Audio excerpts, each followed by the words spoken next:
네, 여러분 안녕하세요. 뉴스입니다. 이재명 당대표가 현충원 참배를 시작으로 본격적인 당대표 업무에 돌입했습니다. 이재명 의원은 첫 최고위에서 첫 번째 지상을 내렸는데 바로 당대표 산하에 민생경제 위기 관련 대책기구와 민주주의 위기 대책기구 설치를 지시했다라고 밝혔습니다. 민생경제 위기 대책기구, 민주주의 위기 대책기구 설치를 지시했다는 부분에서 앞으로 어떻게 당을 이끌어 나가겠다는 것인지 그 의중을 알 수가 있습니다. 첫째도 둘째도 민생을 최우선으로 한다는 것, 그리고 윤석열 정부에서 무너지고 있는 이 민주주의 위기에 맞서 좌시하지 않고 윤석열과 정면 승부하겠다는 그런 의지인 것이죠. 이후에 이어진 모두 발언에서 민생과 개혁은 다른 말 아니다. 개혁은 민생을 위한 것이다. 이를 위해서 윤석열에게 다시 한번 공식적으로 영수회담을 요청한다. 민생 앞에 여야와 정쟁이 있을 수 있겠냐? 현재 이 민생과 경제 위기를 극복하기 위해서라도 한반도의 평화를 유지하기 위해서라도 여야가 초당적으로 머리를 맞대고 의논해야 한다라며 다시 한번 윤석열에게 영수회담을 제안했습니다. 참 든든하죠. 또한 이어진 최고위원들의 모두 발언에서도 기존의 비대위와는 확연하게 다른 최고위원들의 의지를 볼 수 있었습니다. 먼저 정청래 의원은 민주당의 새 아침이 밝았다. 완전히 새로운 민주당으로 거듭나겠다. 나라가 많이 어렵다. 이게 나라냐라는 얘기가 곳곳에서 들린다. 민주당이 바로 서야 나라가 바로 선다. 민주당이 바로 서기 위해서는 당원이 당의 자부심을 느끼는 그런 정당을 만들어야 한다. 그러기 위해서는 강한 민주당이 되어야 하고 그래야 정권을 되찾아올 수 있다. 이번 전당대회를 통해서 당원과 국민들은 분명하게 명령하고 있다. 내부 총질 중지, 총구는 밖으로, 이재명 당대표를 중심으로 똘똘 뭉쳐라. 이것이 당원의 지상명령이다. 이 명령을 우리 지도부는 충분히 따라야 한다. 내부 혁신하지 않고 강한 민주당 될 수 없다. 개혁은 자전거 페달과 같아서 계속 돌리지 않으면 쓰러지듯이 민주당도 어제도 개혁하고 내일도 개혁하고 모레도 개혁해야 민주당이 앞으로 나갈 것이다.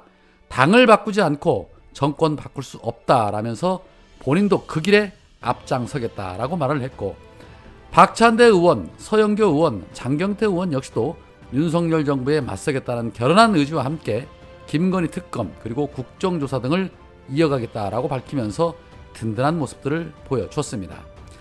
많은 당원과 시민들이 이번 민주당 지도부에 대한 기대감이 큽니다.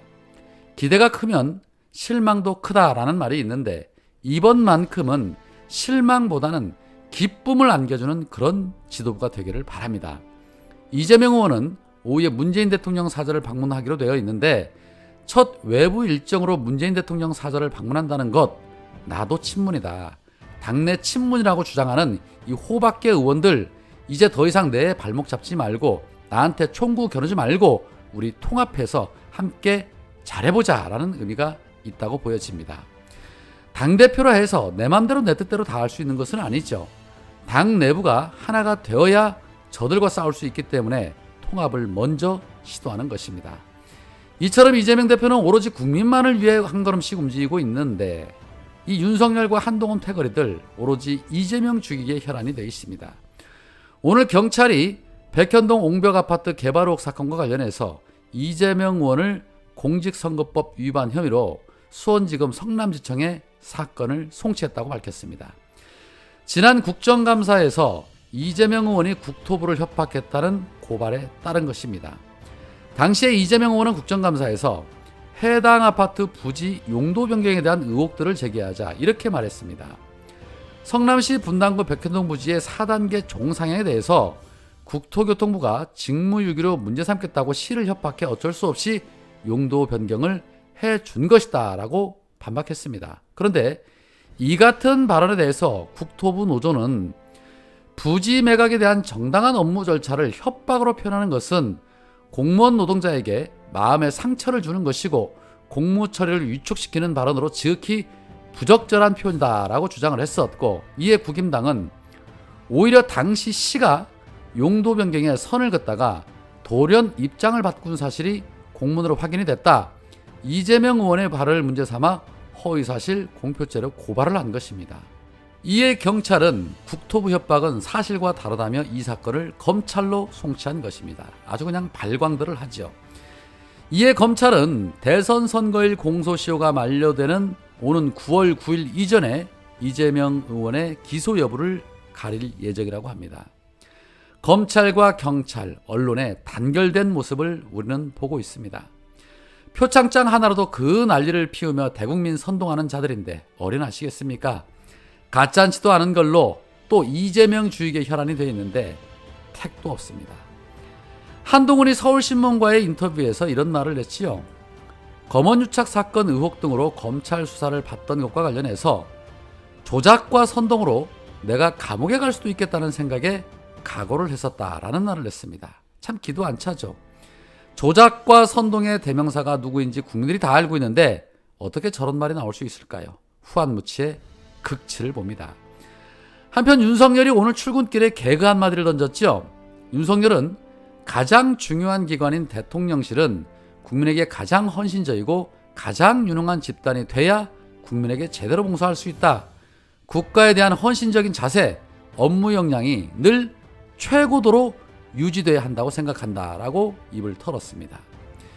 참 시민들의 생각과 너무나도 다른 저런 말들 어떻게 아무렇지 않게 내뱉을 수 있을까요? 역대급으로 무능한 대통령이라는 비판, 역대급으로 인사 참사라는 비판을 받고 있고 인적 쇄신을 해야 한다는 그렇게 비판을 쏟아내도 눈 하나 깜빡 안 하면서 그 무능한 사람들 데리고 유능한 집단이 되어야 한다는 등 헌신적인 집단이 되어야 한다는 등 무슨 생각으로 저런 말들을 내뱉을 수 있을까 싶습니다.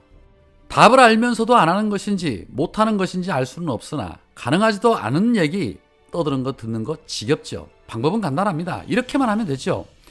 유능한 대통령실 만들려거든 검사 나부랭이들 다 드러내고 코바나에서 온 것들 다 드러내고 지인 자식들 다 드러내고 권성동이 내려 꽂은 것들 다 드러내고 수구 유튜버들 다 드러내면 됩니다. 무능한 자들끼리 모여서 제 아무리 머리 굴린들 그 머리에서 무슨 생각들이 나오겠습니까? 대통령부터 뭘 알아야 인사를 할 텐데 대통령부터가 무지하니 인사가 제대로 될 리가 없지요. 이재명 대표가 대선 전에 무수히 강조했었습니다. 리더가 알아야 배를 제대로 저을 거 아닙니까? 리더가 이게 저수지인지 강인지 바다인지 구분을 못하고 있는데 배가 산으로 가는 건 당연한 것입니다. 아직도 뭐가 문제인지 파악을 못합니다. 이재명이 하자는 대로만 하면 됩니다.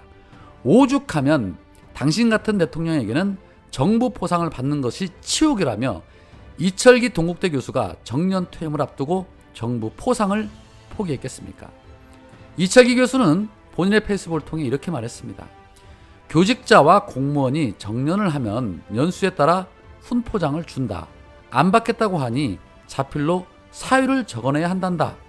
훈포장은 국가의 이름으로 주는 것이긴 하지만 윤석열의 이름이 들어간 증서를 받는 것은 제 자존심과 양심상 너무 치욕적으로 느껴졌다. 마치 조선 총독에게 무엇을 받는 기분이다. 라고 덧붙이며 정부 포상 포기 확인서를 공개했습니다. 이렇게 훌륭한 분들이 곳곳에 계십니다. 박수를 보내드립니다. 오늘은 여기까지입니다. 고맙습니다.